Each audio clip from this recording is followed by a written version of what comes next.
The newest filing in the Tati Westbrook lawsuit lights the entire situation on fire. Tati's lawyer Saltz has revealed some of his playing cards, and all of them are Uno reversal cards. An example, he's now revealed the fact that he has the entire history of the conversations between Lori Ann and Without a Crystal Ball. Katie had tried to claim that she'd only had a few conversations with Lori Ann, but Saltz says, and I'll show you here soon, that he has hundreds of messages exchanged between them. To go even a step further, the introduction starts off with Uno reversal card after Uno reversal card after Uno reversal card. Let me show you. Defendant's motion to dismiss is pending, yet defendants are driving up litigation costs by accusing plaintiff's counsel of misconduct. This is trying to reverse back on Katie's side the fact that they want Saltz to pay for the Brown's lawyer fees. Failing to observe the local rules, reversing back the filing from Brown where he asks for something that's been abolished in his state according to the local governing rules, and filing needless and duplicative motions irrelevant to the motion to dismiss. Throwing it back on Brown that you want me to pay, but you're going to file over and over and over.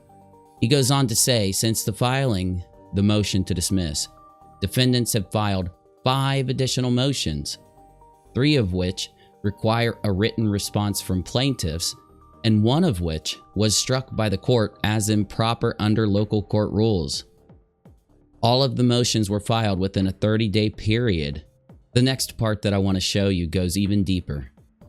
In the pending motion, defendants seek to distract the court with accusations of improper conduct and declarations filed for an improper purpose, because the proffered testimony, and here it is, shows that the defendant, KJP, misrepresented the nature and scope of defendants' Washington contacts in her declarations filed in support of the motion to dismiss.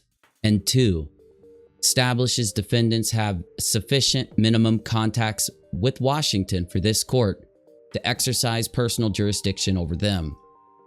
You might not consider this a Uno reversal card. I think it is, because he's basically saying all of these filings that they're throwing around has forced me to respond 3 times and have nothing to do with the matter of jurisdiction. This is the same thing Emily Baker, Nate the lawyer, and others have said the whole time. What about jurisdiction? You all said it in the comments section too.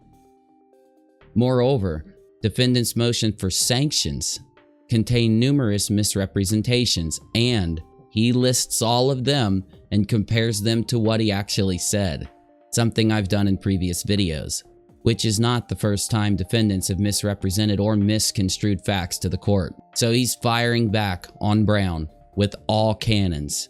In February 2nd status conference concerning the Kennett declaration Brown represented to the court, he was reading from Kennett's declaration verbatim. I won't show you all of the different inconsistencies. I might show you 1 or 2 of them, but let's continue on to this one. Brown's February 2nd statement said that I knew KJP was not being honest with me when she denied that she was behind the hacks. Kennett declaration, I knew she was not being honest with me about her statements that she did not tell anyone to go after me or that she does not tell anyone to do anything, period. A very blatant misrepresentation when you put it right next to each other. The next part I want you to see says, claims of bad faith conduct regarding Ms. Barnhart or Lori are based almost exclusively on hearsay evidence. The unsigned Barnhart declaration drafted by Brown, and 2, an incomplete set of emails exchanged by Brown and Barnhart prior to Barnhart contacting the counsel. Prior to Barnhart contacting the counsel, defendants assert that the signed Barnhart declaration, which was signed by Barnhart under penalty of perjury, is false, while the unsigned Barnhart declaration, a series of 3 documents drafted by defendant's counsel and not signed under penalty of perjury, is correct. But we all wondered about this, and it's nice to see Saltz bring it up, isn't it? Even more puzzling are defendants' attacks of Lori's credibility. So you remember, we all said Brown was willing to trust Lori when she was testifying on his side, but now all of a sudden she's incapable when she testifies for the other side.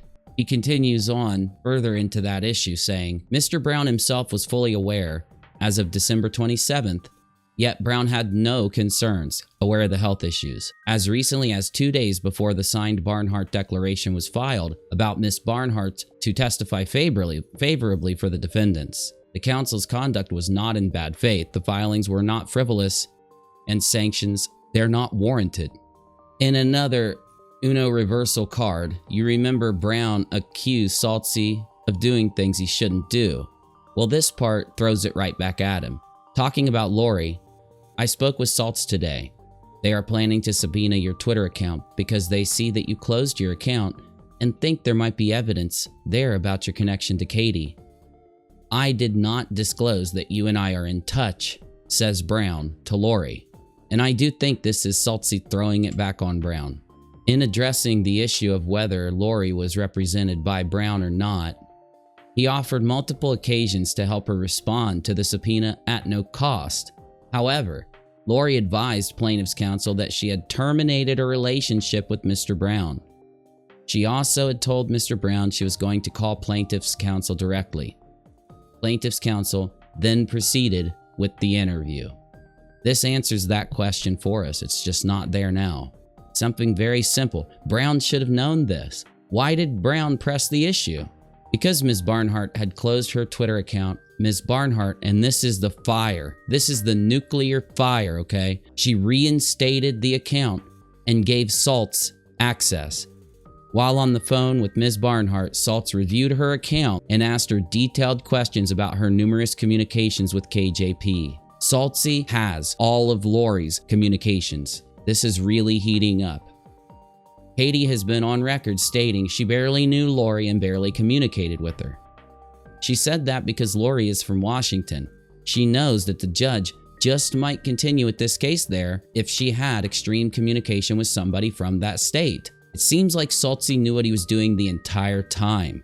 Mr. Brown either was confused during January 27th meet and confer with plaintiff's counsel or purposely misconstrued what occurred. Plaintiff's counsel never stated, among other things, they had rushed to complete their interview with Lori and get her signature on the signed Barnhart declaration before her medication took effect. The record testimony including pausing interview after she took medication and waiting to the following day when Lori was clear-headed and alert to continue the interview. These are things you would expect any good lawyer to do. It's almost like Saltz was prepared from the start. Now it gets into detail. Additionally, plaintiff's counsel spent more than 16 collective hours over the course of 2 days on the telephone with Lori. Reviewed Lori's extensive Twitter communications with KJP, reviewed her extensive communications, and reviewed certain of Ms. Barnhart's correspondence with Mr. Brown. I'm going to interject here. This lays the groundwork for people to know Saltz most likely even has any deleted conversation with KJP. Well, let's take a look at what else he says.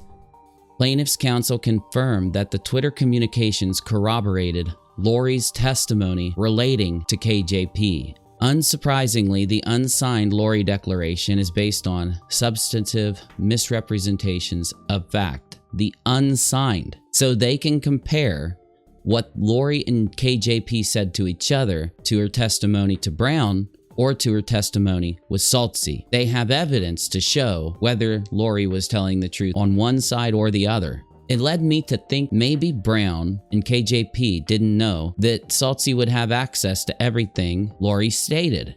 But could you imagine what'll happen if they get access to everything Katie has said to other people? I think that's where this is leading.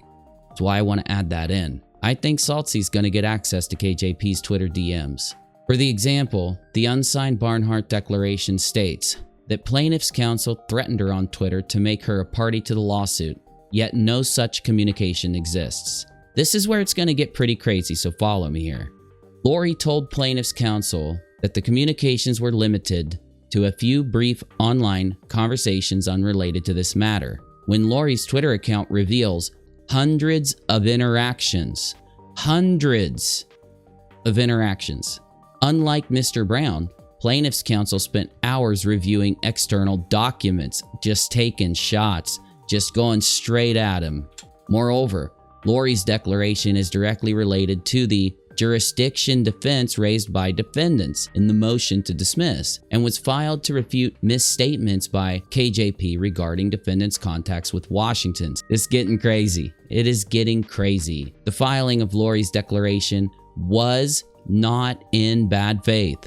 Defendants erroneously accused Saltz of stating in his January 4th declaration that Lori and KJP engaged in a conspiracy to hide evidence. Saltz made no such statement in his January 4th declaration. Instead, Saltz testified after reviewing hundreds of hours of defendants' vast social media content, he discovered numerous social media interactions between Lori and KJP had been deleted shortly after the Fulmer declaration. The Fulmer declaration is where a third party talked about Lori Ann, and now you see Saltz, he has the deleted interactions. This is too much. It makes you say to yourself, what made Lori decide to go in and delete her communications with KJP? I mean, I could theorize now. I won't do that. It identified a relationship between Lori and KJP for purposes of personal jurisdiction, which was filed. Saltz also discovered that after defendants, KJP told her viewers on a YouTube live stream not to share where they lived. Therefore, Saltz reasonably concluded that evidence relating to jurisdiction intentionally was deleted or obfuscated, and as a result, was more difficult to find. There's no mention of a conspiracy between Lori and KJP. As such, defendants' argument in the instant motion is absurd. How can plaintiff's counsel be sanctioned for violating Mr. Brown's attorney-client relationship with Lori if no such relationship actually existed? Especially when defendants acknowledge, and I believe it stated, the fact that they didn't have that relationship. I took additional screenshots just to kind of show you some of the other stuff that I think really is pretty crazy. Lori did not tell Brown in her 1,500-word statement that Saltz threatened her or at any time prior. Rather, Brown is the one that informed Lori that Saltz threatened to add her to the lawsuit. Brown said that. He said, quote, he threatened to add you to the lawsuit. Brown's email was in response to Lori informing him that she was merely being added to a witness list. Any mention of the word threatened by Lori was after it was in response to Brown informing her that she had been threatened, not a response to an actual threat by Mr. Saltz. I don't know, man. This is probably one of the worst parts. And I did hook up my green screen, so I've just had a temporary background that I threw in. I don't know. It really makes it seem like Saltz just completely flipped the situation back on Brown. Brown wanted Saltz to be sanctioned. If anyone's going to get sanctioned, wouldn't it be for something like this? That's just my point. That's all I want to just add in there.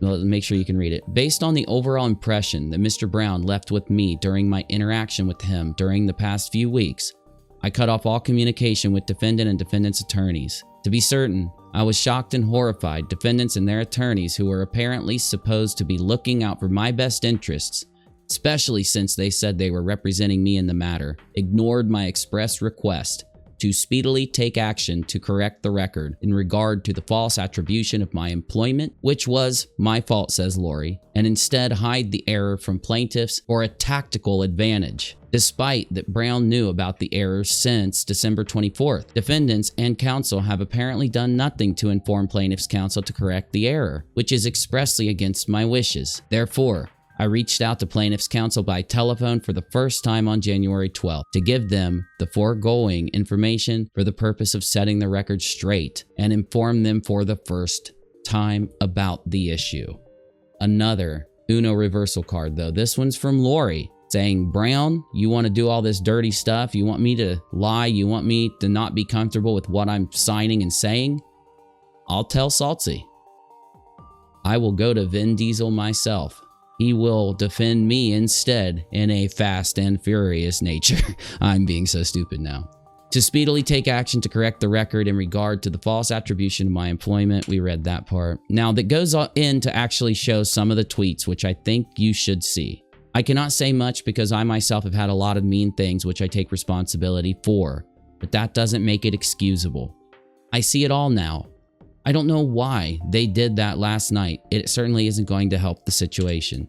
This is KJP saying she had no connection to Lori Ann. Now this is really weird to me, and I wanted you to see it. KJP says, if you follow me from a protected account and tweet to me, I can't see you. Lori says, I just saw this. It's not about you, it's about me. I have plenty of protection. I don't need it from anyone here. I will make it clear to everyone that I stand alone. I have unfollowed you. I won't be bullied.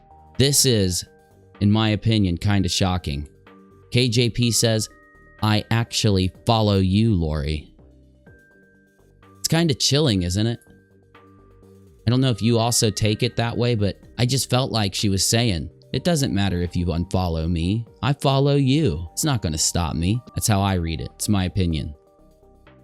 Saltz just struck back. He flipped the entire thing against them. Successfully, in my opinion. But I want to know what you think down below in the comments. Normally, I'd update you on a bunch of other topics. Don't have time to do it. This is a long video. I'll keep you updated with another upload.